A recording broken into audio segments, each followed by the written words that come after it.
रघुवीर समर्थ गणेश शारदा चैव सद्गुरु सज्जनस्तथा आराध्य दैवतं गुह्यं सर्वमे रघुनंदन कृपा कटाक्षाची या किरणे मोह समुद्राचे आटणे घडे जय त्या श्रीकृष्णे वंदूतया ते श्रीराम जयांचे करिता स्मरण होय सकल विद्यांचे अधिकरण ते वंदूया श्री चरण श्री गुरूंचे शुका सारिखे पूर्ण वैराग्य ज्याचे वसिष्ठा परिज्ञान योगेश्वराचे कवी वाल्मिका सारिखा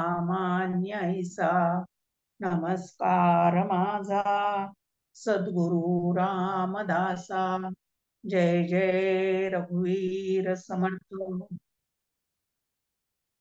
राष्ट्रगुरु समर्थ रामदास स्वामी आनंदयोगी परमपूज्य डॉक्टर काका आणि श्रद्धेय मंदाताई या तिघांनाही मनपूर्वक वंदन करते सकल संतांना मनपूर्वक वंदन करते आणि सकल संत विचार मंच याचे जेवढे सदस्य आहेत श्रोते आहेत त्या सगळ्यांनाही मनपूर्वक अभिवादन आणि वंदन करते मागच्या वेळेला आपण संप्रदाय म्हणजे काय हे पाहण्याचा प्रयत्न केलेला होता परंपरेने चालत आलेलं ज्ञान तसंच पुढच्यांना देण्याचा वसा घेणं याला संप्रदाय असं म्हणतात असं आपण पाहिलेलं होतं आज आपल्या समोर प्रस्थानत्रयी समर्थ संप्रदायाची प्रस्थानत्रयी असा एक विचार आपल्या समोर आहे मागच्या वेळेला समर्थ संप्रदायावर जे काही या ठिकाणी विवेचन केलं ते समर्थ रचित अभंगावरच केलेलं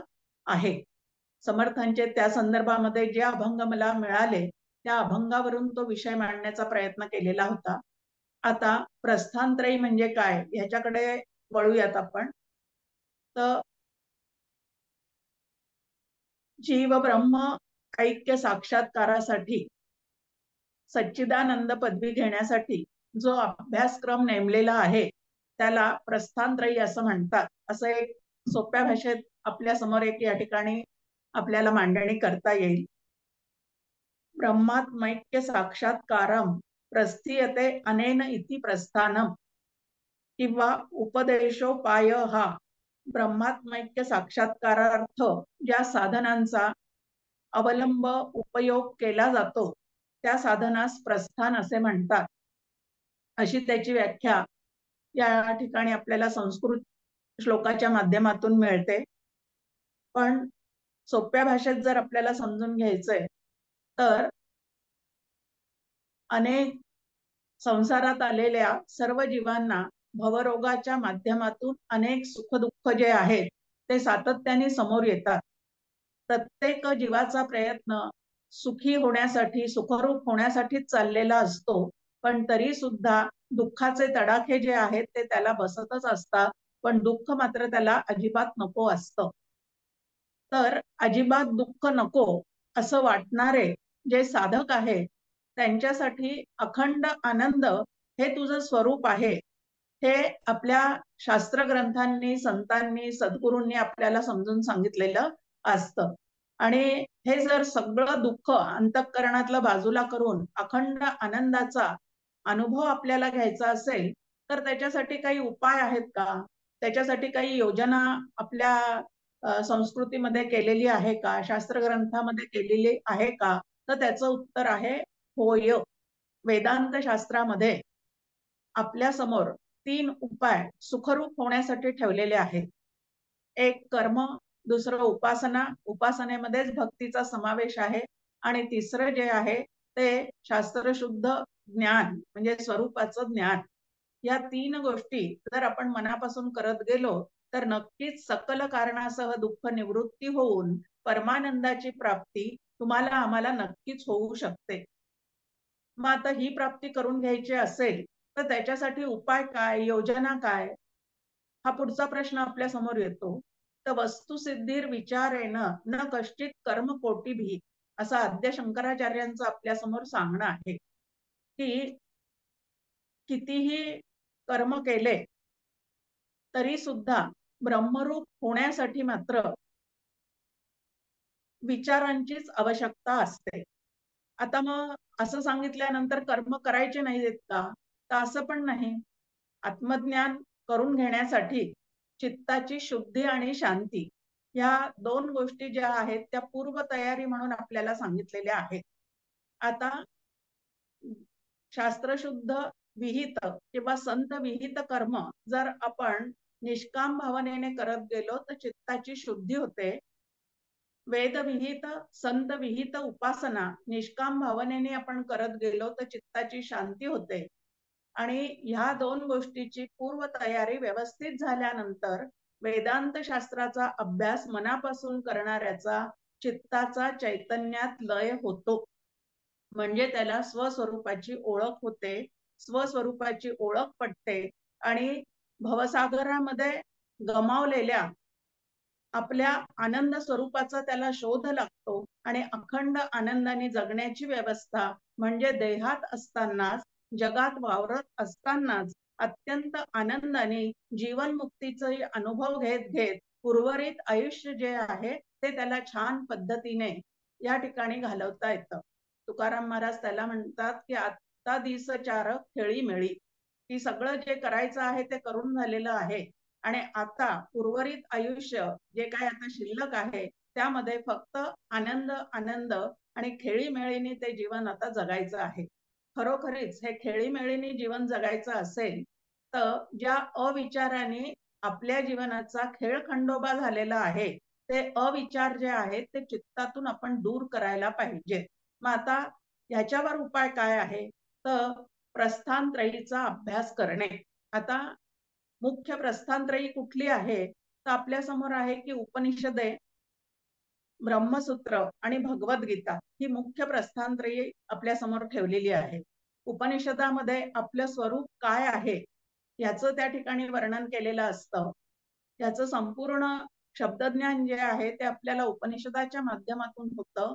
त्याच्यासाठी ते आपण श्रवण केलं पाहिजे. नंतर उपनिषदांचा अभ्यास करत असताना काही वाक्यांची जी आपल्याला संगती लागत नाही त्या वाक्यांची संगती लावून घेण्यासाठी मनन करावं लागतं. ते ब्रह्मसूत्राच्या अभ्यासाने होतं.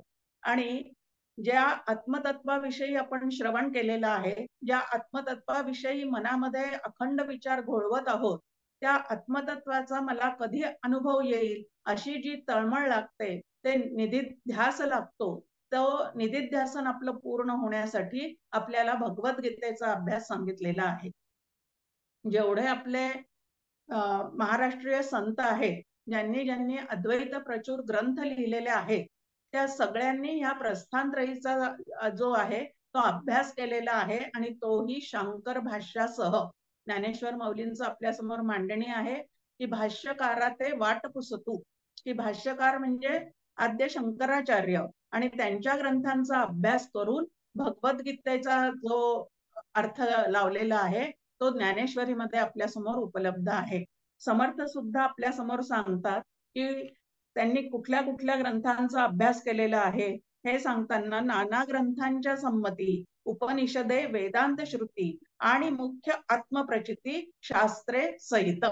अगदी दासबोधाच्या सुरुवातीला समर्थांनी ही ओवी आपल्या समोर ठेवलेली आहे की अनेक भगवद्गीतांचा अभ्यास त्या ठिकाणी समर्थांनी केलेला आहे. त्यानंतर अनेक ग्रंथांच्या अभ्यासाचा सुद्धा त्यांनी टाकळीला असताना प्रयत्न केलेला आहे, श्रवण केलेलं आहे. उपनिषदे, वेदांत, श्रुती यांचा सुद्धा परिपूर्ण अभ्यास करून दुसरं आत्मप्रचिती घेतलेली आहे. 3 प्रचितीच्या आधारे समर्थ म्हणतात की त्यांचे ग्रंथ त्यांनी लिहिलेले आहेत. कुठले 3 ग्रंथ समर्थांनी लिहिलेले आहेत? 3 प्रचिती म्हणजे कुठल्या प्रचिती? तर एक शास्त्र प्रचिती, दुसरी गुरु प्रचिती आणि तिसरी आत्मप्रचिती. या 3 प्रचिती घेतल्यानंतर समर्थ म्हणतात एवढं सगळं वाङ्मय जे आहे पारमार्थिक वाङ्मय ते भगवंताच्या कृपेने माझ्याकडून लिहून झालेलं आहे. एवढा संपूर्ण दासबोध लिहिल्यानंतर, आत्माराम लिहिल्यानंतर, मनोबोध लिहिल्यानंतर, अनेक स्फुट काव्य लिहिल्यानंतर, अनेक अभंग, भारूड, सवाया असं विपुल वाङ्मय समर्थांचं या परमार्थाविषयीचं उपलब्ध आहे. आणि एवढं सगळं जे वाङ्मय आहे ते माझ्या मनाने मी लिहिलेलं नसून कृपा केली दाशरथीने, हा त्याच्या मागचा त्यांचा परिपूर्ण असणारा असा भाव आहे की भगवंतानी माझ्यावर कृपा केली आणि भगवत कृपेनी ही सगळी वचनं जी आहेत ती काव्य रूपाने इथं उद्धृत केली गेलेली आहे.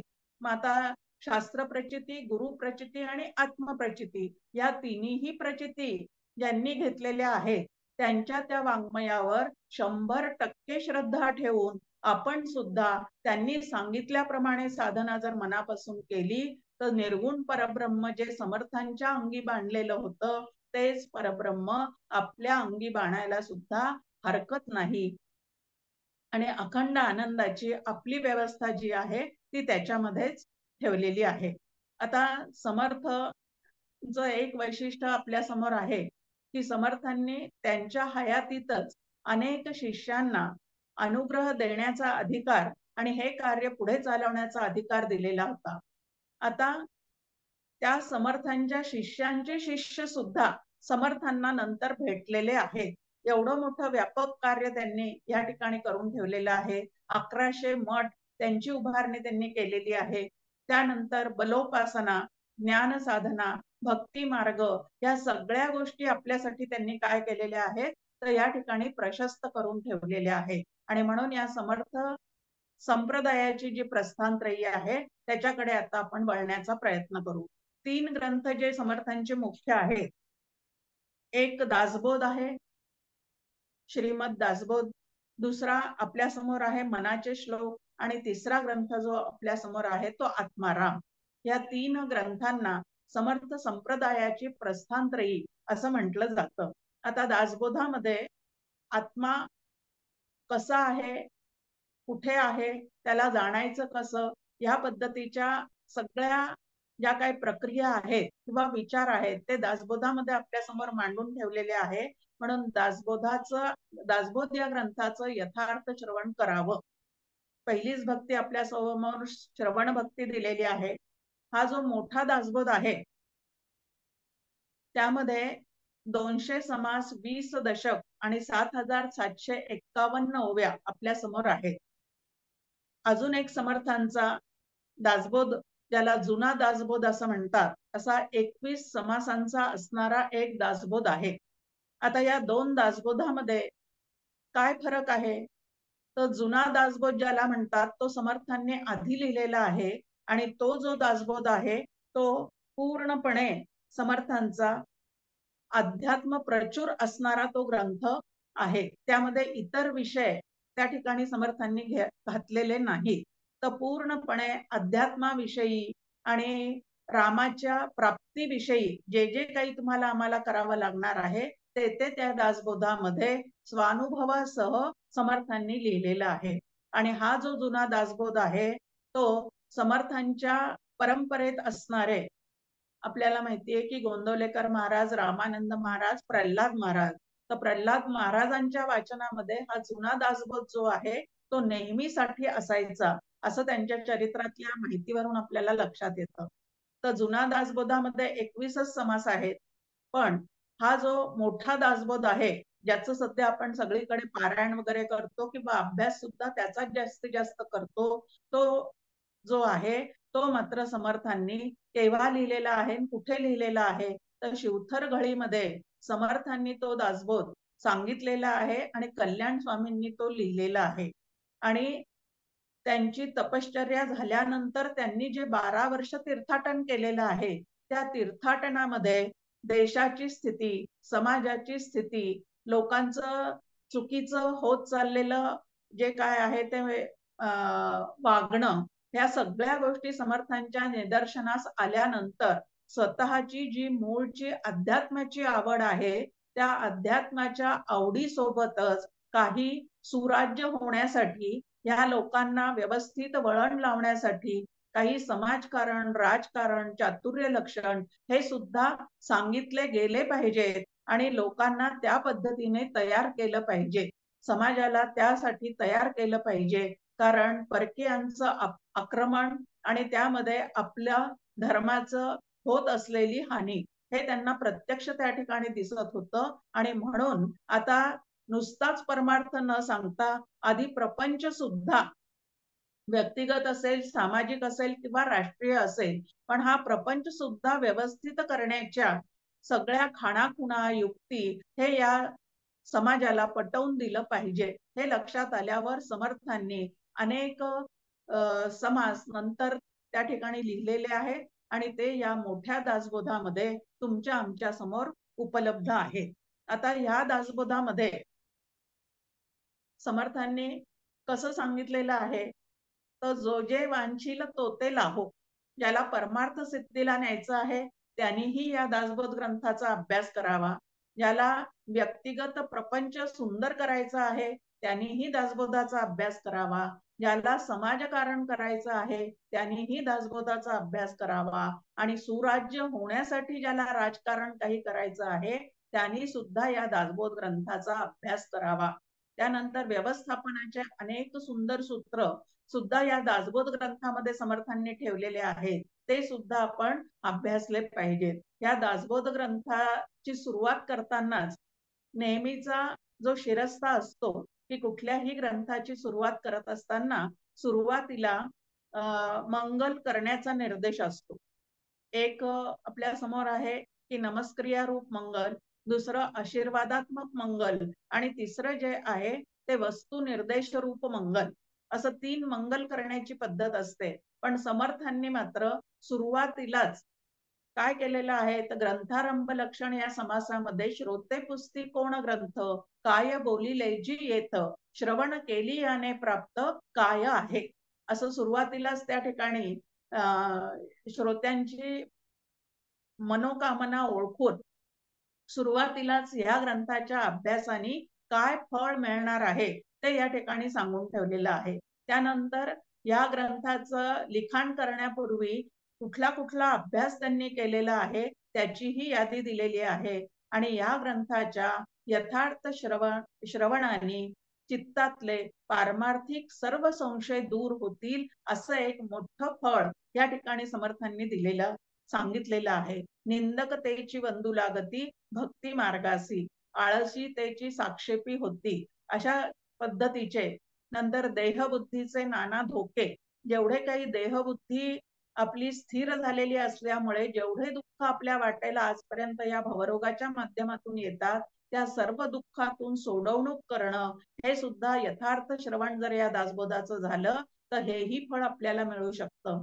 असं सुरुवातीलाच या ठिकाणी असे वेगळे वेगळे फळ, इथं पुत्रार्थी लभते पुत्रम, धनार्थी लभते धनम ह्या पद्धतीचं फळ सांगितलेलं नाही, तर या ठिकाणी साधक म्हणून आपली जडणघडण अतिशय उत्तम होईल आणि जीव ब्रह्म ऐक्य होण्यासाठी म्हणून जे जे काही आपल्याला स्वतःमध्ये सुधारणा करून आणायच्या आहेत त्या संबंधीचा उहापोह जो आहे तो समर्थांनी या दासबोध ग्रंथामध्ये आपल्या समोर करून ठेवलेला आहे. आता समर्थांच्या या पारमार्थिक सर्व साहित्याला, वाङ्मयाला साधू काव्य असं म्हटलं जातं. आता साधू काव्य म्हणजे नेमकं काय आहे, तर धर्म, अर्थ, काम, त्यानंतर मोक्ष, कला, रसिकत्व, कीर्ती व प्रेम ह्याची प्राप्ती करून देणारा जो ग्रंथ किंवा याची प्राप्ती करून देणारं जे महाकाव्य आहे त्याला साधू काव्य असं म्हणतात. की ते काव्य वाचल्यानंतर अंतःकरणामध्ये विवेक जागृत होतो, वैराग्य निर्माण होतं, अंतःकरणाला शांतीचा अनुभव येतो, रामभक्तीची ओढ लागते आणि रामभक्तीपर्यंत सुद्धा तुम्हाला आम्हाला पोहोचण्याची व्यवस्था होते. आता हे जसं पारमार्थिक दृष्ट्या आहे तसं प्रापंचिक जीवन सुद्धा, आपलं व्यक्तिगत जीवन सुद्धा अत्यंत सुंदर होण्यासाठी, दर्जेदार होण्यासाठी काही कला, काही रसिकता, बोलण्या चालण्याची उत्तम मार्मिकता ह्याही गोष्टी अत्यंत आवश्यक आहे. स्वतःवर, स्वतःच्या कुटुंबावर, स्वतःच्या राष्ट्रावर आणि स्वतःच्या हिंदू धर्मावर प्रेम करणं हे सुद्धा जीवन जगताना अत्यंत आवश्यक आहे आणि त्या सर्व गोष्टींची आपल्या आतमध्ये हळूहळू वृद्धी होण्यासाठी समर्थांचा दासबोधच काय तर समर्थांचं सगळं वाङ्मय जे आहे ते ह्या पद्धतीने आपल्याला मदत करणार आहे आणि म्हणून ह्या समर्थांच्या वाङ्मयाला साधू काव्य असं म्हटलेलं आहे. आता धर्माविषयी समर्थ या ग्रंथांच्या माध्यमातून आपल्याला 3 प्रकारचे धर्म सांगतात. एक वैदिक धर्म आहे, दुसरा महाराष्ट्र धर्म आहे आणि तिसरा स्वरूप धर्म आहे. आता या तिन्ही धर्मांचा जो काही विचार आहे तो समर्थांनी या दासबोध ग्रंथामधून आणि इतर त्यांच्या साहित्यातून सुद्धा आपल्या समोर वेळोवेळी ठेवलेला आहे. आता दासबोधामध्ये एक महत्वाचा विचार, मुलूक बडवावा की बुडवावा धर्म रक्षणा कारणे. आता आपला हिंदू धर्म आहे, वैदिक हिंदू धर्म असंच आपण आपल्या धर्माला म्हणतो. मग आता तो धर्म टिकवण्यासाठी तो धर्म कायमचा आपल्या आचरणामध्ये उतरण्यासाठी काय करावं तर मुलूक बडवावा की बुडवावा धर्म रक्षणा कारणे. जसं धर्म रक्षणार्थ आपल्या समोर भगवान श्रीकृष्ण आणि श्रीराम ह्या दोघांनी मानव देहामध्ये अवतार घेऊन आपल्या समोर आलेले आहे. धर्म संस्थापनार्थाय संभवामी युगे युगे. आता गंमत अशी आहे की ज्या वेळेला ईश्वर धर्म रक्षणासाठी अवतार घेतो तेव्हा हातामध्ये शस्त्र घेऊन येतो आणि संत ज्या वेळेला धर्मरक्षणाचं कार्य करतात त्यावेळेला मात्र शास्त्र हातात घेऊन ते या समाजाला समजून सांगण्याचा प्रयत्न करतात. अगदी समर्थांनी, ज्ञानेश्वर माऊलींनी, नाथ महाराजांनी, तुकाराम महाराजांनी सुद्धा, नामदेव महाराजांनी हेच शास्त्र हातात घेऊन आपल्यापर्यंत धर्मरक्षण कसं करायचं, धर्मरक्षण का करायचं हे सगळं आपल्याला पटवून देण्याचा प्रयत्न केलेला आहे. त्यानंतर राष्ट्रधर्माचा विचार सांगताना शिवाजी महाराज भेटल्यानंतर ते त्यांना म्हणतात, महाराष्ट्र धर्म उरला काही तुम्हा कारणे. हा राष्ट्रधर्माचा विचार जो आहे तोही या दासबोधामध्ये सांगितलेला आहे. आणि महत्वाचं, नरदेहात आल्यानंतर पाळावयाचा जो मुख्य धर्म आहे तो सांगायलाही समर्थ यामध्ये विसरलेले नाहीत. तर स्वरूप धर्म सांगताना समर्थ आपल्या समोर मांडणी करतात की सकळ धर्मा माझी धर्म स्वरूपी राहणे हा स्वधर्म.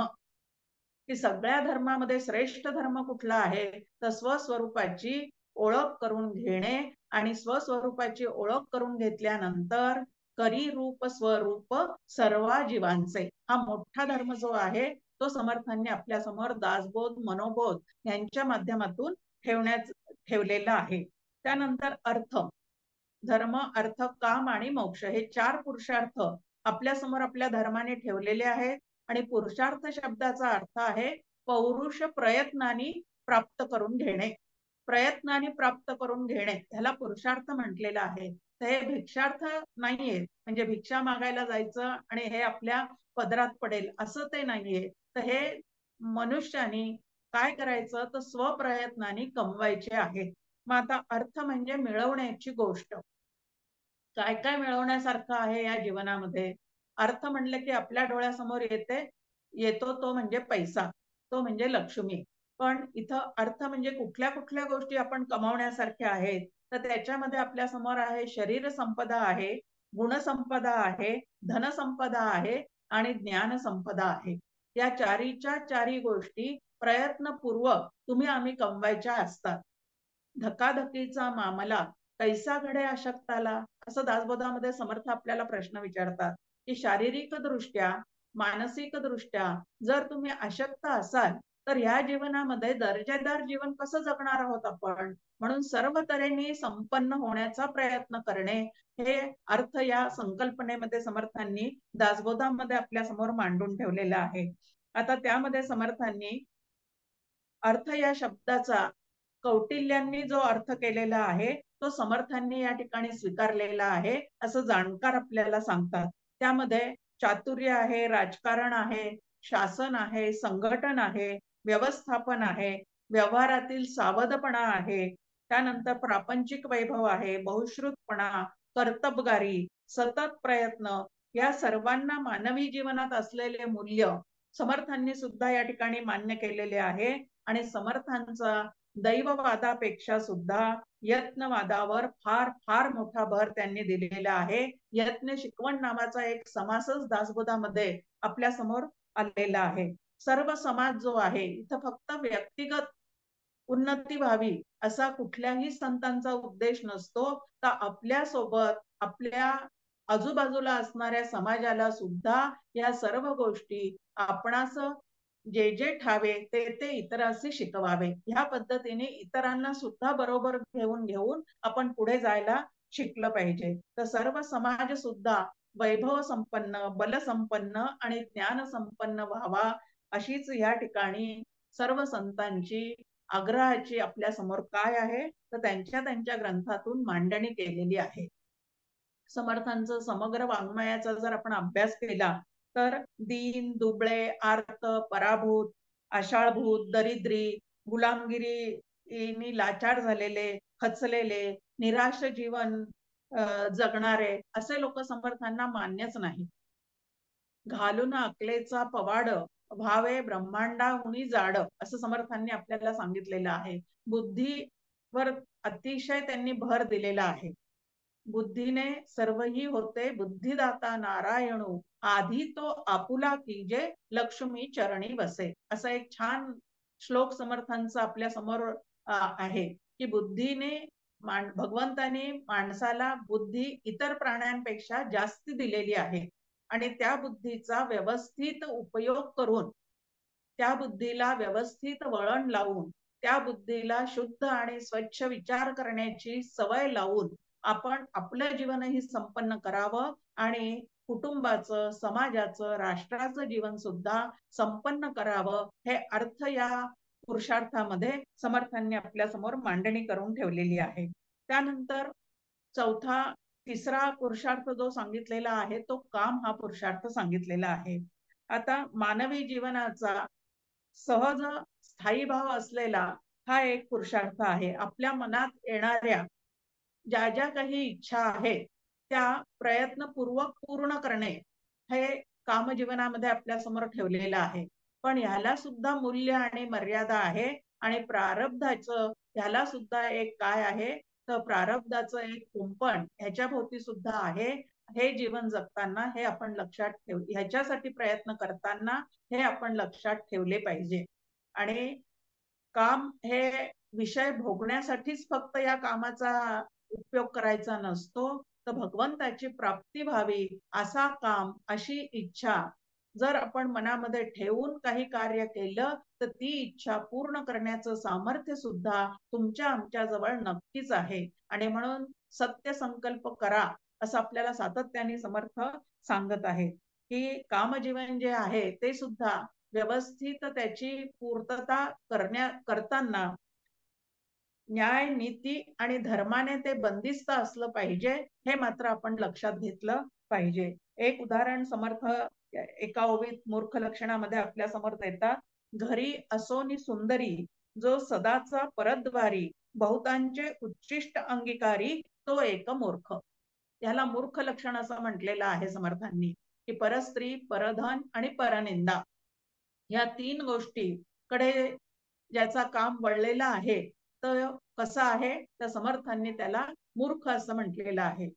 पुढे मोक्ष हा चौथा पुरुषार्थ जो अत्यंत महत्वाचा आहे आणि तो फक्त नरदेहात आलेला जीवात्माच प्राप्त करून घेऊ शकतो.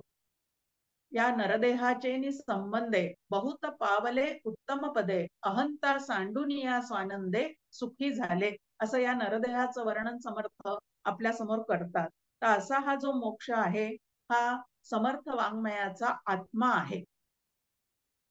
उपासना हा प्राण आहे आणि मोक्ष पुरुषार्थ हा दासबोधाचा काय आहे तर आत्मा आहे. आणि सर्व संतांच्या रचनांचा हा मोक्ष नावाचा पुरुषार्थ हाच आत्मा आहे. आता हा मोक्ष नावाचा पुरुषार्थ प्राप्त करत असताना या दासबोधाच्या माध्यमातून काय काय तुमच्या समोर ठेवलेलं आहे म्हणजे आपल्या समोर ठेवलेलं आहे ते समर्थ या ठिकाणी सांगतात. शुद्ध उपदेशाचा निश्चयो, सायोज्य मुक्तीचा निश्चयो, मोक्ष प्राप्तीचा निश्चयो बोलिला असे. की शुद्ध उपदेश म्हणजे काय? उपदेश करणारे खूप असतात पण शुद्ध उपदेश म्हणजे निर्गुण निराकार असणाऱ्या परमात्म्याचा उपदेश म्हणजे नेमकं काय आहे?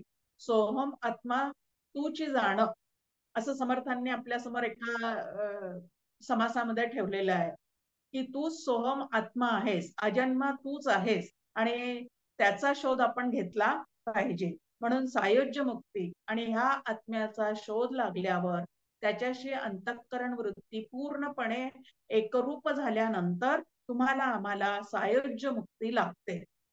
मग चार मुक्ती वगैरे याचं सुद्धा स्पष्टीकरण दासबोधात आपल्याला पाहायला मिळतं, पण आता सध्याचा तो आपला विषय नाही.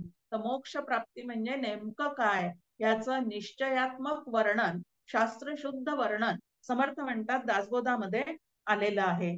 झाले जन्माचे सार्थक, निर्गुण आत्मा आपण एक, परंतु हा विवेक पाहिलाच पहावा.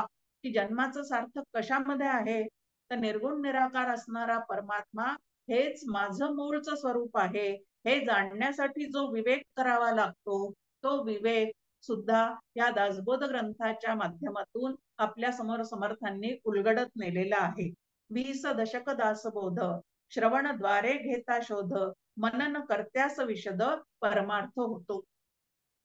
परमार्थ नाही तो भिकारी, परमार्थी तो राज्यधारी, परमार्थ नाही तो भिकारी, असं समर्थांनी परमार्थ स्तवन समासामध्ये आपल्या समोर सांगून ठेवलेलं आहे की हे 20 दशक दासबोध जो आहे त्याचा श्रवणाद्वारे शोध घ्यावा. आता श्रवणाद्वारे शोध घ्यावा म्हणजे श्रवण या शब्दाची, या भक्तीची व्याप्ती खूप मोठी आहे. स्वतः वाचन करणे, समजून घेणे, त्यानंतर यथार्थ वक्त्याकडनं हा पूर्ण ग्रंथ समजून घेणे, शास्त्रशुद्ध पद्धतीने त्याचा अर्थ लावून घेणे, हे सगळं या श्रवणामध्ये येतं. आणि श्रवण केल्याचे फळ तुटे संशयाचे मूळ, हे फळ सुद्धा समर्थांनी पहिल्याच समासामध्ये आपल्या समोर ठेवून दिलेलं आहे. पुढे म्हणतात मनन करत्यास विशद, की फक्त बाहेर जाऊन ऐकलं आणि नंतर सोडून दिलं असं करून परमार्थ सिद्धीला जात नाही. तर जे जे काही आपण ऐकलेलं आहे ते परत आपल्या मनाशी सातत्याने आपण त्याविषयीचं मनन करण्याचा प्रयत्न केला पाहिजे. जे जे परमार्थाला साधक आहे ते आपल्या आतमध्ये बिंबवायचं आणि जे जे परमार्थाला बाधक आहे ते आपल्या अंतःकरणातून बाहेर काढून टाकायचं, याला मनन असं म्हटलेलं आहे. तर असं जे श्रवण मनन करतो आणि निधिध्यास त्याचा घेतो, त्याचा परमार्थ जो आहे तो सिद्धीला जातो. पुढे झाले साधनाचे फळ, संसार झाला सफळ, निर्गुण ब्रह्म ते निश्चळ, अंतरी बिंबले. तर आता निर्गुण परब्रह्म अंतरी बिंबण्यासाठी तुम्ही हा ग्रंथ वाचा. आता हे श्रवण कुठपर्यंत करावं ते सांगायलाही समर्थ विसरलेले नाही.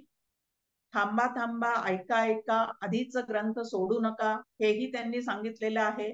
त्यानंतर आपल्या उपासनेचा बडीवार म्हणजे शपथ घेऊन यातली प्रत्येक गोष्ट मी जी सांगतो ती भगवत वचनच आहे, कारण भगवत वचनावर अविश्वास दाखवणं हे काही बरोबर नाही. आधीच एवढी यादी समर्थांनी दिलेली आहे, त्याचा अभ्यास करून त्यांच्या कृपेची वचनं माझ्या आतमध्ये स्फुरण झाली आणि ती आपल्यासाठी मार्गदर्शक म्हणून या ठिकाणी आलेली आहेत. पहा, मोठ्या मोठ्या शहरात ज्या वेळेला आपल्याला एखाद्या ठिकाणी जायचं असतं तेव्हा आपण काय करतो, तर गुगल मॅपचा उपयोग करतो आणि तो मॅप लावून ते सांगेल तसं तिकडं जाऊन जिथं पोचायचं आहे तिथं पोहोचतो. तसं निर्गुण निराकार परमात्मा किंवा भगवंताचं सगुण साकाराचं दर्शन जर घ्यायचं असेल तर सगळे संतांचे ग्रंथ जे आहेत ते तिकडं नेणारे गुगल मॅप आहेत, असं आपण लक्षात घ्यावं आणि या ग्रंथांचा अगदी श्रद्धायुक्त अंतःकरणाने आपण अभ्यास करावा. नंतर समर्थांनी या दासबोधामध्ये एक चतुसूत्री मांडलेली आहे. त्यामध्ये फार महत्वाची ओवी आपल्या समोर आहे. मुख्य हरिकथा निरूपण, दुसरे ते राजकारण, तिसरे ते सावधपण सर्व विषयी, चौथा तो अत्यंत साक्षेप, फेडावे नाना आक्षेप, अन्याय थोर अथवा अल्प क्षमा करीत जावे. मुख्य ते हरिकथा निरूपण. आता पहिल्यांदी काय करायचं आहे, तर पहिल्यांदी हरिकथा निरूपण करायचं म्हणजे हरिमय होऊन आपण आपल्यासाठी पूर्ण त्या पद्धतीची तयारी करायची आहे. हे संपूर्ण त्रैलोक्याचं पालन करणारा हरी आहे. त्याचं भरण पोषण करणारा सुद्धा हरी आहे, निर्माता हरी आहे आणि लय करता सुद्धा हरीच आहे. हे लक्षात ठेवून आपणही आपलं जीवन पूर्ण हरिमय होऊन जीवन जगण्याचा प्रयत्न करायचा. म्हणजे आधी आपण सुखरूप व्हायचं, आधी आपण आनंदरूप व्हायचं, आधी आपण विवेक वैराग्यशील व्हायचं आणि त्याच्यानंतर मग समाजकारण किंवा राजकारण करायला उर्वरित आयुष्यामध्ये काळाची गरज म्हणून तसा प्रयत्न करायचा आहे. पण आपल्याकडनं घडतं ते नेमकं उलट घडतं. आपल्याला घडवण्याच्या आधीच समाजाला किंवा प्रपंचामध्ये सुद्धा आपल्या मुलाबाळांना घडवण्याचा आपण प्रयत्न करत जातो. पण आधी आपण आपल्याला घडवलेलं नसतं, त्यावेळेला आपलं म्हणणं कोणीही मनावर घेत नाही. कारण आचार, उच्चार आणि विचार ज्याचा एक आहे त्याचं म्हणणं सगळेजण ऐकू शकतात. पण जिथं ह्याच्यामध्ये तफावत दिसते त्याचं म्हणणं कोणीही ऐकून घ्यायला तयार नसतं. नुसतं शब्द पांडित्याने समाज जो आहे तो आपल्याला गोळा करता येत नाही. काही काळ तो गोळा झाल्यासारखा दिसेलही, पण अनुभव जर त्या ठिकाणी कमी असेल तर हळूहळू ते सगळं काय होऊन जातं, तर विस्कटून जातं. म्हणून पहिले ते हरिकथा निरूपण म्हणजे आधी स्वतःला निस्पृह करा, विवेक वैराग्य चातुर्य लक्षण यांनी संपन्न करा, पूर्ण भक्तिमय अंतःकरण करा. भगवंताची सेवा म्हणजे हे समाजकारण राजकारण आहे असा मनावर अंतःकरणावर ठसा उमटवून घ्या आणि मग समाजामध्ये मिसळा. छान उदाहरण आपल्या समोर आहे की एक उदबत्ती आहे, ती पेटवलेली आहे आणि आपल्याला जर वाटलं की या उदबत्तीने मोठा लाकडाचा ओंका आपण पेटवावा तर तो पेटणार आहे का हो कधी? उलट उदबत्ती विझण्याचा संभव त्या ठिकाणी आहे. तसं आपल्याला न घडवता हे सगळे उत्तम गुण अंगी न बाणवता ज्या वेळेला आपण समाजामध्ये जातो त्यावेळेला समाजाला सुधरवण्याच्या आधी समाज आपलं ऐकत नाही, म्हणून आधीच आपण हिरमुसले होऊन आता समाजात मिसळणारच नाही असं काहीतरी एखादं मनात विचार आपल्या उमटू शकतो. आणि म्हणून पहिल्यांदा स्वतःला घडवा हा समर्थांचा महत्वाचा जो आदेश आहे तो या ग्रंथात आपल्याला पाहायला मिळतो. त्यानंतर चौथा तो अत्यंत साक्षेप. समाजाला प्रबोधन करत असताना सातत्याने प्रयत्न केले गेले पाहिजेत. कोणी आपलं ऐकत नाही म्हणून सोडून देणं किंवा कोणी मनावरच घेत नाही, कोणी आपल्याला मान सन्मान देत नाही, ह्या पद्धतीने किंवा समाजात गेलो तर आपला अपमानच होतो, हे काहीही मनात न आणता आपण समाजाला सुधरवण्याचा प्रयत्न केला पाहिजे. समर्थांच्या चरित्रामध्ये आपल्याला माहिती आहे की भिक्षा मागायला गेल्यावर त्यांच्यावर कोतेर फेकून मारलं गेलेलं आहे, पण तरी सुद्धा त्यांनी शांततेने तिथं जात राहिले आणि तिसऱ्या चौथ्या वेळेला मात्र ती जी भगिनी आहे ती त्यांची अनुग्रहित झाली. इतक्या शांत चित्ताने या ठिकाणी हे समाज घडवण्याचं कार्य जे आहे ते करावं लागतं. पण छोट्या छोट्या गोष्टींनी अशांत होणाऱ्याचा जो जर स्वभाव असेल तर तो समाजामध्ये काहीही करू शकत नाही. हे लक्षात घेऊन समर्थ म्हणतात मुख्य ते हरिकथा निरूपण. त्यानंतर आपल्या देवधर्मावर अनेक आक्षेप घेणारे लोक असतात, अन्याय करणारे लोक असतात, तर त्या ठिकाणी सुद्धा ते आक्षेप फेडण्यासाठी खूप सुंदर असं विचारधन जे आहे, ज्याला ज्ञान संपदा विचार संपदा असं म्हणतात, ती आपल्या ठिकाणी असली पाहिजे. आपण आपल्या धर्माचा व्यवस्थित अभ्यास केलेला असेल तर अनेकांनी घेतलेले आक्षेप आपण फेडू शकतो. जर आपलाच अभ्यास कमी पडत असेल तर मात्र हे आक्षेप फेडण्याचं काम होऊ शकत नाही. आणि त्यानंतर आपले कोण परके कोण हे लक्षात घ्यावं. आपले जे लोक आहेत त्यांच्या ठिकाणी चुका जरी दिसल्या तरी त्यांना क्षमा करण्याचा प्रयत्न करावा आणि परके लोक ज्या वेळेला बळजबरीने आपल्यावर काही आक्रमण करू पाहतात धर्मावर, संस्कृतीवर, त्यावेळेला मात्र अन्याय करणाऱ्यांवर काय करावं, तर त्या ठिकाणी जे करावं लागतं व्यावहारिक सत्तेत ते त्या ठिकाणी करावं. समर्थांचे 5 अतिशय महत्वाचे आवडते शब्द आहेत जे त्यांच्या संपूर्ण वाङ्मयामध्ये आपल्याला पाहायला मिळतात. एक आहे विवेक, दुसरं आहे वैराग्य, तिसरं आहे प्रबोध, चौथी आहे प्रचिती आणि पाचवा आहे प्रयत्न. या 5 गोष्टींनी स्वतःला संपन्न करून मग या जे समाजामध्ये किंवा राष्ट्रामध्ये आपल्याला कार्य करायचं आहे ते कार्य करण्यासाठी आपण परिपूर्ण तयार होऊ शकतो. आता 21 समासी दासबोध जो आहे तो आपण सुरुवातीलाच म्हटलं की याला जुना दासबोध असं म्हणतात आणि हा पूर्ण निखळ अध्यात्म प्रचूर ग्रंथ आहे. आणि ह्या सर्व प्रकरणात श्री समर्थांची म्हणजे जुन्या दासबोधामध्ये त्यांची मूळची जी अध्यात्माची आवड आहे, निर्गुण परब्रह्माकडची त्यांची जी ओढ आहे, त्याच्याकडे असलेली ओढ या 21 समासी दासबोधामध्ये तुम्हाला आम्हाला दिसून येते. आणि यामध्ये अत्यंत एक महत्वाचा 13वा समास आलेला आहे आणि त्यामध्ये मी पण निर्मूलन कसं करायचं ते समर्थांनी अतिशय छान पद्धतीने त्या ठिकाणी मांडलेले आहे. किती प्रकारचा अभिमान जीवाला चढू शकतो, जीवन जगत असताना किती प्रकारचे अभिमान मानगुटीवर तो घेतो आणि त्या अभिमानामुळे तो गर्व ताठा करत राहून स्वतःच्या स्वस्वरूपापर्यंत मात्र पोहोचत नाही. म्हणून खोट्या मीच, आभासिक मीच निर्मूलन केल्याशिवाय पारमार्थिक मी गवसणार नाही, हे त्याच्या अभ्यासातून आपल्या लक्षात येतं. त्यानंतर आत्माराम हा 5च समास असणारा एक ग्रंथ समर्थांचा आहे. ह्याच प्रकारे समर्थांनी पंचसमासी, सप्तसमासी, पूर्वारंभ, अंतर्भाव अशा अनेक लघुकाव्य समर्थांचे आहेत. त्यामध्ये आत्मारामाला समर्थ माझे स्वरूप स्वतः सिद्ध असं दासबोध आणि आत्मारामाविषयी बोलतात समर्थ. आणि ह्या समर्थांच्या पारमार्थिक संपूर्ण संप्रदायामध्ये या आत्माराम ग्रंथाचे अत्यंत काय आहे तर महत्व आहे. कारण समर्थांनी यामध्ये सुद्धा योग वासिष्ठाचा भरपूर त्या ठिकाणी समर्थांवर प्रभाव असलेला दिसतो. कारण योग वासिष्ठामध्ये सुद्धा वैराग्य निरूपणाने त्याची सुरुवात झालेली आहे, तसं त्याग निरूपणाने समर्थांची ह्या ग्रंथाची सुरुवात झालेली आहे.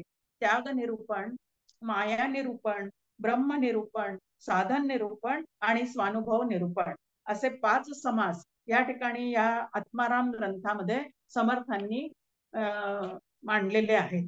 आता आत्माराम हा ग्रंथ कोणासाठी आहे? जसं दासबोध हा ग्रंथ जो आहे तो बद्धापासून तर सिद्धापर्यंत सर्वांना मार्गदर्शन करणारा आहे. 4 समर्थांनी मानवी स्तर त्यामध्ये दाखवलेले आहेत. बद्ध, मुमुक्षु, साधक आणि सिद्ध. असं सर्वांसाठीचा उपदेश दासबोध म्हणजे मोठ्या दासबोधामध्ये आहे. पण 21 समासी आणि आत्माराम हे जे ग्रंथ आहेत ते कोणासाठी आहेत?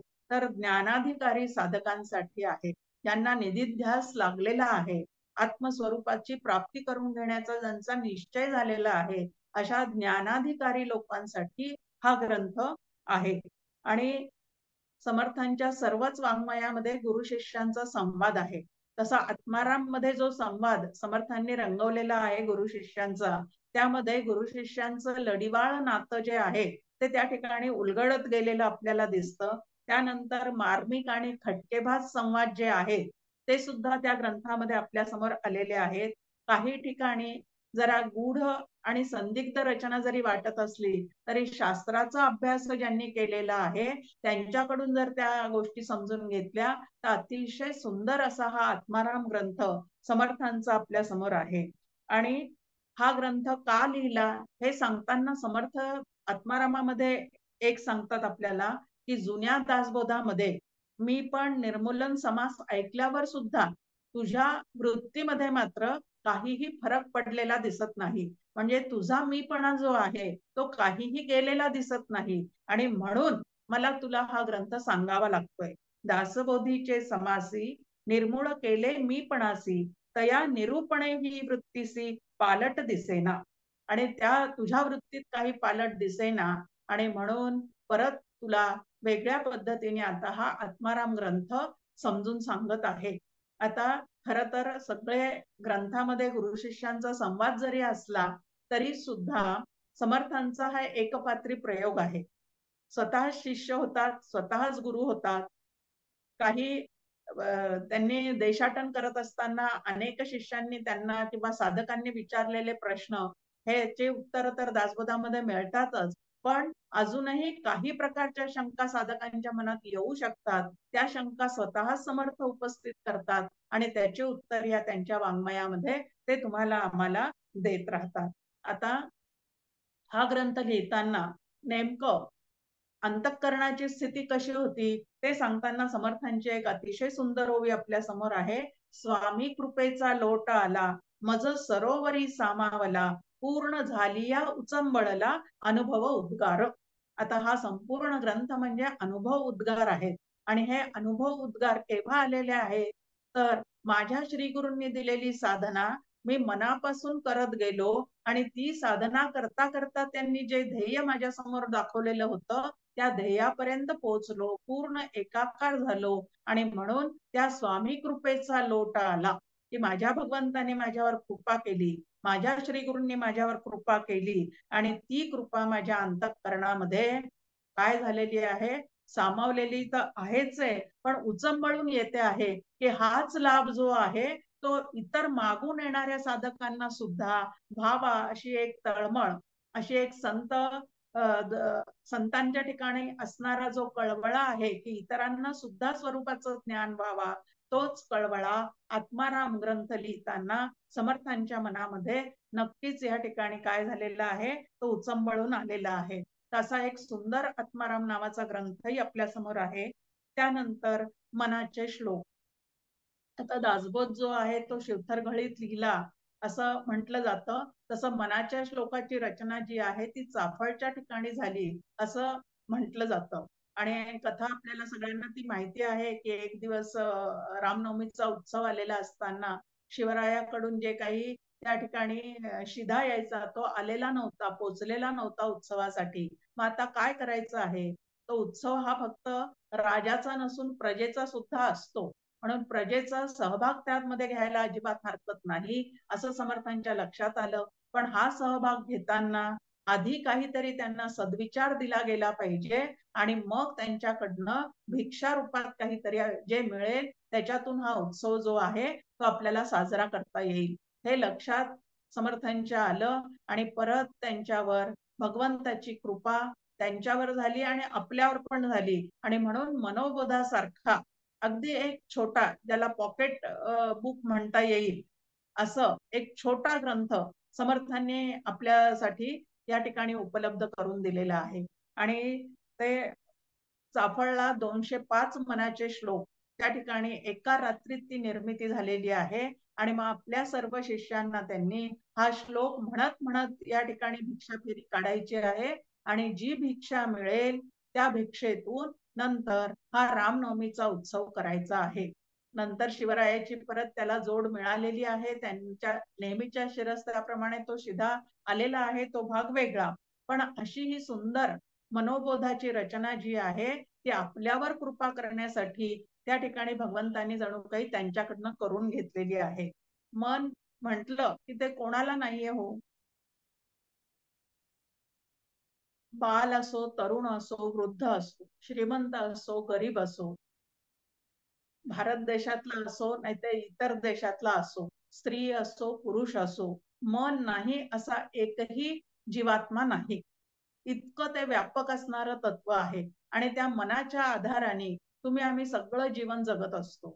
मग आता ज्या मनाच्या आधाराने तुम्ही आम्ही जीवन जगतो ते मन जर प्रदूषण रहित असेल, शुद्ध असेल, स्वच्छ असेल, तर खूप सुंदर पद्धतीने तुम्हाला आम्हाला जीवन जगता येतं. आता इथं फक्त मनाचा जरी उल्लेख केलेला असला तरी हा उपदेश मनाला म्हणजे समर्थांनी कोणाला केलेला आहे, तर अंतःकरण नावाचं उपकरण वापरून जो जीवन जगतो त्या जीवात्म्याला केलेला हा उपदेश आहे. आणि सगळ्या संतांनी त्या अंतःकरणाला कसं वळण लावायचं ते तुम्हाला आम्हाला त्यांच्या अभंगातून, ग्रंथातून काय केलेलं आहे, तर मांडणीतून आपल्याला समजून सांगितलेलं आहे.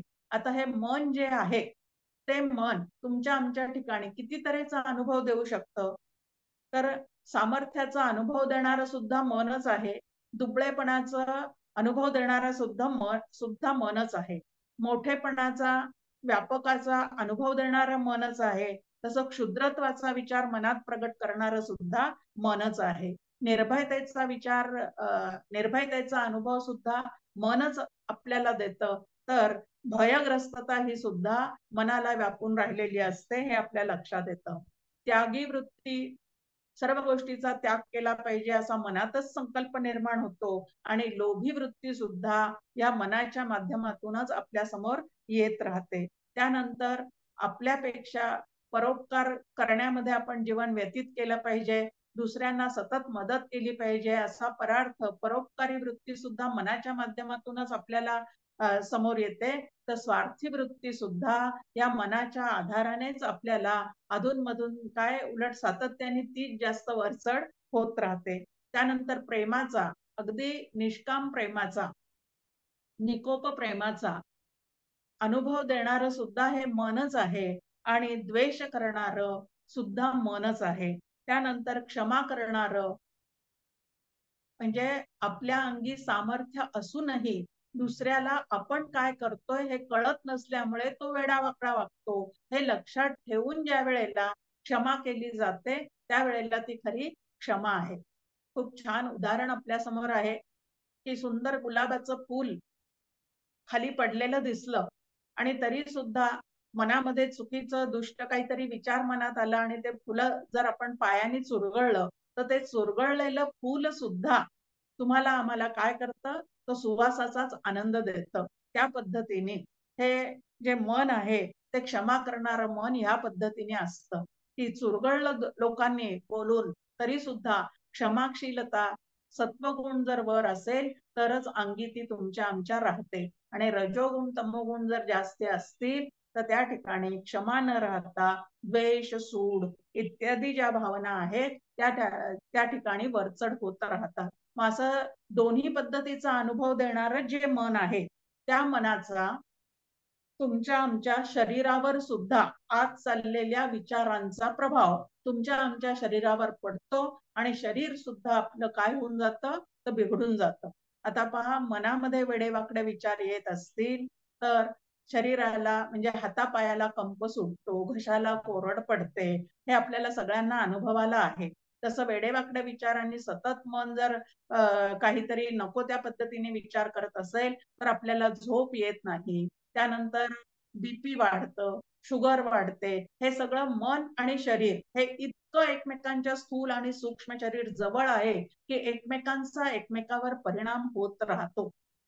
दोन्ही पद्धतीने की शरीराला रोग असतील तर मनाची प्रसन्नता बिघडते आणि मन जर प्रसन्न असेल तर शरीरामध्ये उत्साह सळसळता राहतो. असे दोन्ही अनुभव देणारं असं हे मन आहे.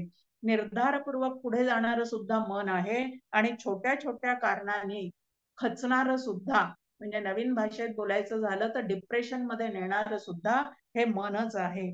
म्हणून हे मन काय करू शकतं आणि काय करू नाही या सगळ्या गोष्टीचा उहापोह जो आहे तो मनाच्या श्लोकाच्या माध्यमातून समर्थांनी आपल्या समोर केलेला आहे. मनाचं अधःपतन कशा कशामुळे होतं हे सांगणारे कितीतरी श्लोक समर्थांचे या ठिकाणी आपल्या समोर आहे. त्यामध्ये अधःपतन कशा कशामुळे होतं हे सांगताना त्या श्लोकांच्या आधारे समर्थ आपल्याला सांगतात की अहंकारामुळे स्वरूपाची ओळख होत नाही आणि म्हणून अहंतेला पापिनी असं म्हटलेलं आहे. अहंता मनी पापिणी ते नसोदे. नंतर अनात्म पदार्थांचा संग आणि आसक्ती असेल तर आत्मा रामापर्यंत आपण कधीच पोहोचू शकत नाही हे सांगायलाही समर्थ विसरलेले नाही. त्यानंतर काम, क्रोध, लोभ, मद, मत्सर इत्यादी जे षड विकार आहेत, जे षडरिपू आहेत, त्या षडरिपू मध्ये अडकून पडलेलं अंतःकरण जे आहे ते स्वतःच शत्रू होतं. स्वतःच स्वतः कधीही मित्र होऊ शकत नाही. म्हणून सुरुवातीला समर्थ आपल्या मनाला आधी आपलं मित्र करून घ्या म्हणून सांगताना मना सज्जना असं म्हणतात की आपल्या मनाला आधी सज्जन करा, त्याला हिताचं काय आहे ते समजून सांगा, तरच आपल्याला पुढे दर्जेदार जीवन जे आहे ते जगता येणार आहे. नंतर पाप संकल्पामुळे सगळ्या दुष्ट प्रवृत्ती अंगामध्ये निर्माण होतात आणि आपण चुकीचं वर्तन करतो. म्हणून पाप संकल्प, निंद्य कर्म, स्वार्थी वृत्ती ह्याच्यापासून स्वतःच्या मनाला दूर ठेवण्यासाठी कितीतरी समर्थांचे श्लोक आपल्या समोर उपलब्ध आहेत. नंतर विषय चिंतन, प्रपंचाची चिंता, देहबुद्धी ह्या गोष्टीमुळे सुद्धा आपल्या मनाचं अधःपतन होतं. हे आपण लक्षात घ्यायचं आणि स्वतःच्या मनाला त्या अधःपतनापासून काय करायचं आहे तर बाजूला करायचं आहे. भवाच्या भये काय भीतोस लंडी. या भवसागरातल्या गोष्टींमुळे काय आपण भित्रेपणाने हे करतो, स्वतःला पुरुष म्हणवतो आणि पुरुषार्थ सिद्ध करण्याचा नरदेह आपल्याला मिळालेला असताना छोट्या छोट्या गोष्टींनी आपण मात्र मनाचं अधःपतन करून घेतो. नंतर दुसरं एक, आता अधःपतन होणाऱ्या मनाचं व्यवस्थित व्यवस्थापन केलं तर त्या मनाचं उन्नयन होऊ शकतं. म्हणून या मनाचं व्यवस्थापन करण्यासाठी काय काय केलं पाहिजे ते सांगताना सर्वात प्रथम समर्थ सांगतात आपल्याला, सतत सज्जनांच्या संगतीत राहा. कितीतरी श्लोक यासाठी समर्थांनी खर्ची घातलेली आहे की मना सज्जना कुठं राहा तर सज्जनांच्या संगतीमध्ये राहा. त्यानंतर पहाटे श्रीरामाचं प्रभाते मनी रामचिंतित जावा. सकाळी उठल्या उठल्या जर अत्यंत पराक्रमी असणाऱ्या, अत्यंत सुंदर असणाऱ्या, मृदू भाषण करणाऱ्या, सर्व गुण संपन्न असणाऱ्या श्रीरामाचं जर आपण सकाळी उठल्या उठल्या चिंतन केलं तर दिवसभर आपली प्रसन्नता टिकू शकते. व्यवहारात आपण म्हणतो सकाळी उठून कोणाचं तोंड पाहिलं कोणाला माहिती. मग आता इतर कोणाचं तोंड पाहून जर आपलं सगळं दिवस वेगळाच जात असेल म्हणजे अप्रसन्न होत असेल तर सकाळी उठल्या उठल्या प्रसन्न असणाऱ्या रामाचं मुख पाहावं, त्याचं चिंतन करावं, तो आणि मी एकच आहे ह्या पद्धतीचा विचार करावा. हे मनाच्या व्यवस्थापनेसाठी म्हणून समर्थ सांगतात. नंतर सत्य संकल्पाची, पाप संकल्प न करता सत्य संकल्प मनाला करायला लावण्याचं मनाला वळण लावलं पाहिजे.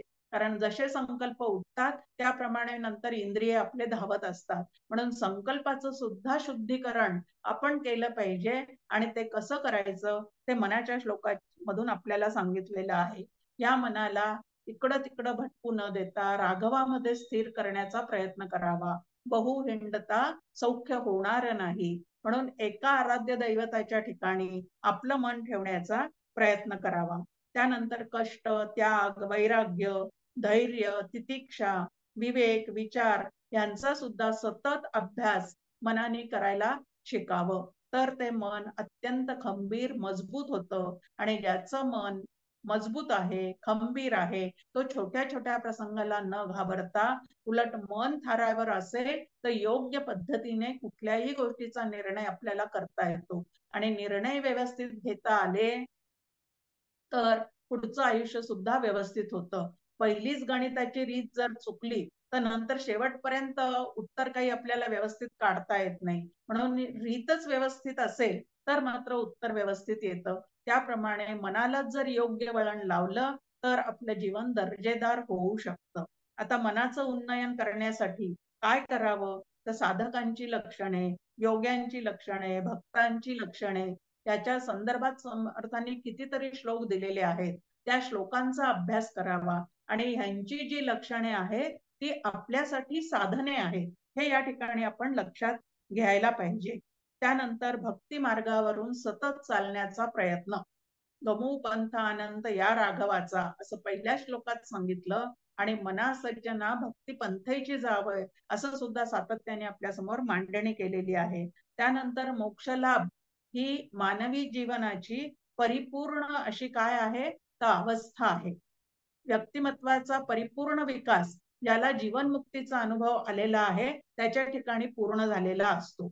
आणि बाकीचे जे आहेत ते नावलौकिक व्यवहारामध्ये कितीही जरी प्राप्त करून घेतलेला असेल, कितीही डिग्र्या मिळवलेल्या असतील, पण सच्चिदानंदाची जर डिग्री आपण मिळवलेली नसेल तर सुख, शांती, आनंद, समाधान आणि तृप्ती याची आपल्या अंतःकरणाला अत्यंतिक गरज आहे ते मात्र आपल्या ठिकाणी असू शकत नाही. तर बाकीचे मान सन्मान नाव लौकिक इतर डिग्र्या मिळवल्याने खूप प्राप्त होतात, पण मोक्ष नावाचा पुरुषार्थ पूर्ण केल्याशिवाय खरी सुख रूपता जी आहे, आनंद रूपता जी आहे ती आपल्याला लाभू शकत नाही. आणि म्हणून तोही प्रयत्न या ठिकाणी करायला पाहिजे असं समर्थ आवर्जून सांगतात. त्यानंतर आता मोक्षाची वाट जर चालायची असेल तर त्या ठिकाणी सगुणाचे आधारे निर्गुण पाविजे निर्धारे हे आपल्याला लक्षात घेतलं पाहिजे. म्हणून सद्गुरूंची आवश्यकता का आहे हे सुद्धा या मनाच्या श्लोकामध्ये आपल्या समोर समर्थांनी समजून सांगितलेलं आहे. गुरु अंजने वीण सहसा कळेना. ते निर्गुण निराकार ब्रह्म जे आहे ते गुरु अंजनाशिवाय आपल्याला कळू शकत नाही. मग आता तो गुरु कसा असावा याचं सुद्धा वर्णन समर्थांनी मनाच्या श्लोकाच्या माध्यमातून आपल्या समोर केलेलं आहे.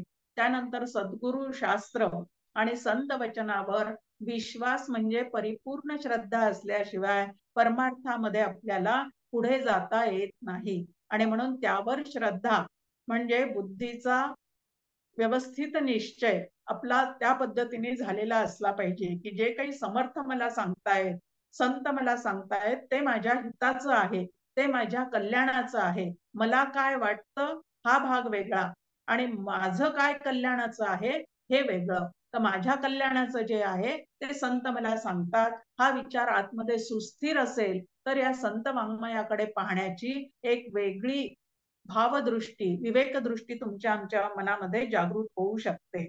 त्यानंतर उपदेशाचा वीट मानू नये. तेच तेच तेच तेच काय परत सांगता. आता पहा मुलांनाही आपण आपल्या सांगितलं एक दोन गोष्टी जर एकच गोष्ट तीनदा सांगितले तर मला माहिती आहे तीनदा तीनदा तेच काय सांगती असं ते म्हणतात. पण नुसतं कानाने ऐकणं आणि मनावर घेऊन ते करणं ह्यामध्ये फार फरक असतो. आणि मनावर घेऊन ते करण्यासाठी मनावर ते बिंबवण्यासाठी सातत्याने उपदेशाची जी आहे ती गरज असते. म्हणून उपदेशाचा वीट मानू नये. ज्याला मनाचं उन्नयन करायचं आहे त्यांनी उपदेशाचा वीट मानू नये. आणि वेदांताचा जो अभ्यास आहे तो संत संगती करावा. संतांचे ग्रंथ सुद्धा होऊन गेलेल्या संतांचे ग्रंथ हयात असणाऱ्या एखाद्या संतांकडनं समजून घेतल्याशिवाय त्यातले खरे अर्थ आणि आशय आपल्याला लक्षात येऊ शकत नाही. आणि म्हणून दासबोधातही समर्थ आपल्याला म्हणतात वक्ता असावा साचार अनुभवाचा, जाणते जाणत्याचे पाय धरावे. की जो जाणता आहे त्याच्या चरणी जावं आणि हे सगळं जे आहे ते समजून घ्यावं. आणि मनाच्या श्लोकाचं फळ सांगताना समर्थ म्हणतात मनाची शते ऐकता दोष जाती, मती मंद ते साधना योग्य होती, चढे ज्ञान वैराग्य सामर्थ्य अंगी, म्हणे दास विश्वासता मुक्ती भोगी. हे समर्थांचं हे इतकं सुंदर वाङ्मय आपल्या समोर आहे.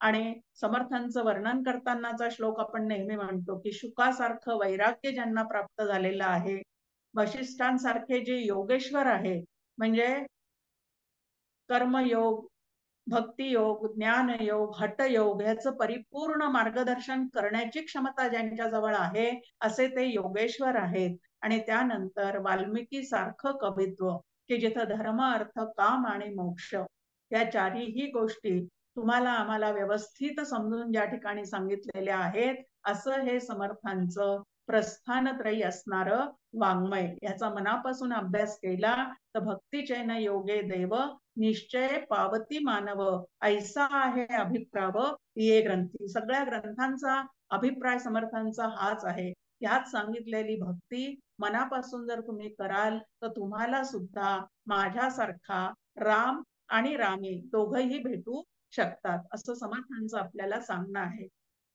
आदरणीय संध्याताईंनी थोडं चरित्राविषयी बोलावं असं मला सांगितलं होतं.